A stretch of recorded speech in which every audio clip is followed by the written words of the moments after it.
Қазақ ғалымдары әлем назарында. Отқа салса жанбайтын, суға салса батпайтын кешегі батырлардың киімі бүгінде айрықша сұранысқа ие.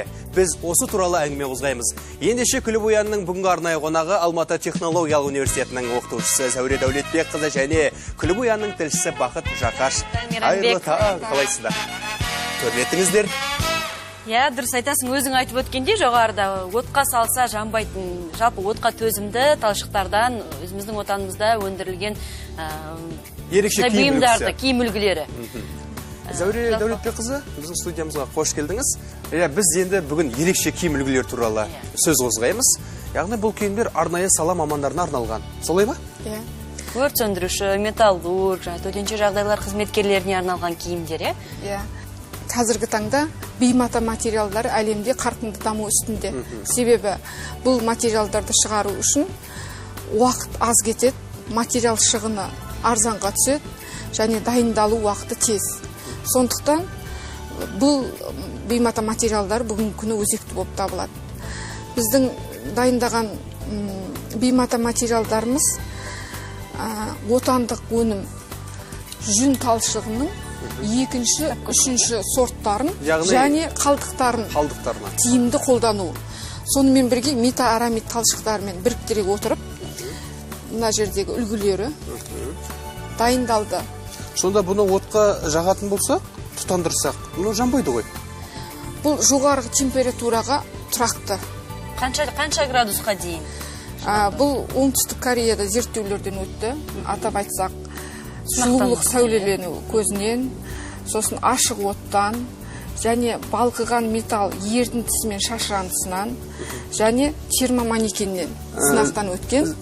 Ал термоманекендегі сынақта 1200-ден 1500 градусқа дейін температура төтеп бере алады. Демек, қазір жағатын болса, бұны жанбайды? Жағатын болсақ, бұл тек қана тұтанбайды, бықсып тұрады. Бықсып тұрады. Өте ерекше. Мен де жағып көрейін. Дәл қазір менің қолымда екінші, үшінші сортты жүн талшығы. Шын мәнісінде міне жанбайды. Бықсиды. Тек қана бықсиды екен. Бұлай тұтанып, лап етіп жанбайды екен. Яғни өрт сөндірушілердің өмірі, егер осындай киім үлгілерін киетін болса, қауіпсіз деп айтуға болады. Ал бұның әлемдегі баламасы бар ма?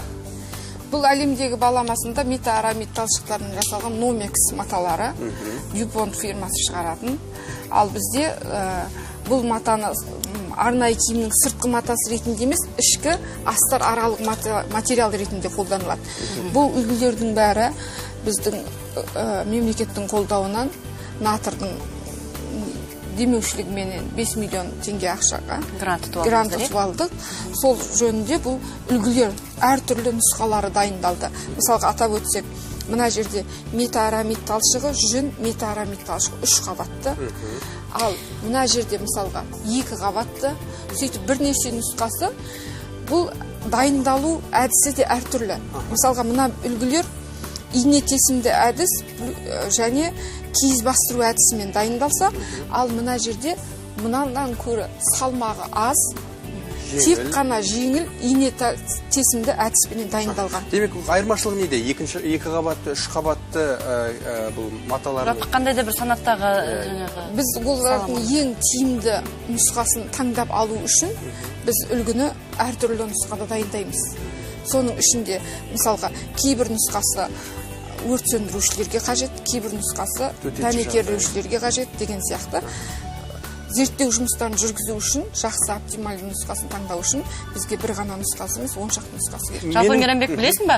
Осы Қазақстанда өндірілген деген жалпы көрмеде елбасымыздың өзі келіп, өзі қолдап, мақұлдаған екен. Осы сәт туралы айтып берсеңіз, өте бір ерекше сәт. Елбасы келіп, бұл үлгілердің бәрімен танысты, өз ризашылығын білдірді, және бұл үлгілердің бізде отандық өнер табысқа инновациялық патент алынған. 3 патент. Демек бұл авторлық, яғни қорғалған құқығымыз бар. Беріңіз көрсетейік, қымбат көрермен, міне Қазақстанның өнімі әлем назарында деп біз тегін айтқан жоқпыз. Міне өнер табысқа берілген патент.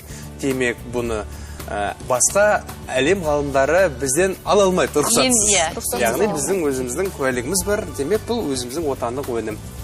Және бұл зерттеулердің бәрі оңтүстік Кореядағы Сеул қаласында Данкук университетінде сынақтан өткен. Жылу әсеріне, сәулелену әсеріне, ашық оттан, айтып өттім ғой, балқыған металл шашырандысынан, содан кейін термоманекеннен өткен. Сертификаты берілген. Біздің екінші жетекшіміз корейлік ғалым, профессор Ки Чон Юн. Сол кісінің лабораториялық зертханасында өткізілген. Ерекше. Енді менде тағы бір идея келіп отыр. Менде бір керемет идея бар.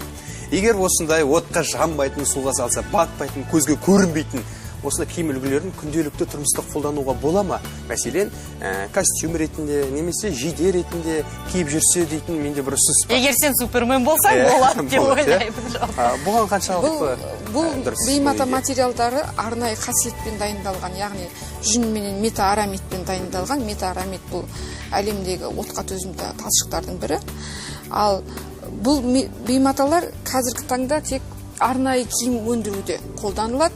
Ал сіз өзіңіз кием десеңіз метаарамидсіз, тек қана жүн талшығынан, яғни киіз бастыру немесе иінет есімді әдіспенен күздік немесе қыстық сырт киім ретінде қолдануға болады. Зәуре ханым, енді біздегі мына манекенде тұрған киімдердің ішінен ашып көрсетіп, қай жағында, жалпы ішкі қабатында ма, сыртқы қабатында осы жағын көрсетіп жүрсеңіз? Мынау бізде тұрған бұл дәнекерлеушілерге арналған арнайы киім.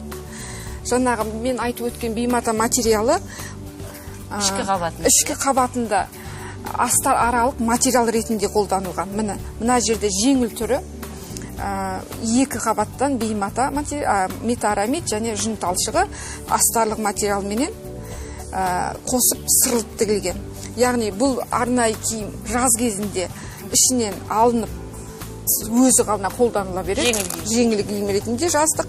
Ал мына астарлық материалды қабаттап қолданса, бұл қыстық және күздік арнайы киім ретінде қолданылады. Астыңғы бөлігінде де мұндай жанбайтын? Шалбардың ішінде де өзінің арнайы мына киіміз беймата материалынан жасалған астарлық бұйымы бар.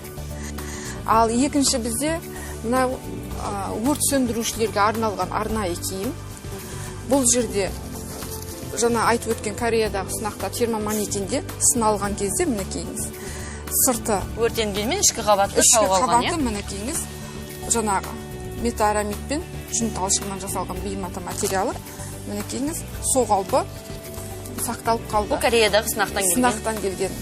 Бұл материал арнайы киімдерде бәрі Кореядан сынақтан өткен.